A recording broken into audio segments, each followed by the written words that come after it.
साहब हमारे ऑलरेडी सारे सबूत गायब कर चुके हैं और कोर्ट के ऊपर मेरा कोई भी सबूत पेश नहीं हुआ। पटिशन खैर हम डाल चुके हैं, हम अपना आईओ चेंज कराने की एप्लीकेशन भी डाल चुके हैं, लेकिन इस वक्त के ऊपर क्योंकि इनका बहुत बड़ा ग्रुप है और मुझे मुसलसल धमकियाँ रिसीव हो रही हैं, मुसलसल बहुत सारी जगहों से धमकियाँ रिसीव हो रही हैं, जिसमें थाना भी शामिल है कि अगर मैं इसका फ़ोन सबमिट नहीं करती हूँ तो मेरे खिलाफ़ उल्टा एफआईआर हो जाएगी। जबकि मैं उनको ये चीज़ बोल चुकी हूँ कि जिस थाने में आपको एक छोटी सी कंप्लेन आई है फ़ोन की चोरी की, जो कि चोरी भी नहीं था, मैं जब अपनी जान बचा कर भागी हूँ तो अल्लाह की करनी ऐसी थी कि ये फ़ोन उस गाड़ी में रह गया, तो ये चोरी भी नहीं थी। लेकिन मुझे इस वक्त पर इतना बड़ा केस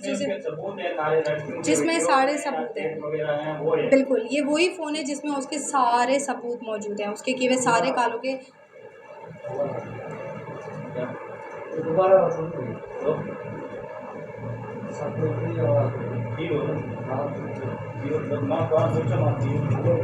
अच्छा, तो अब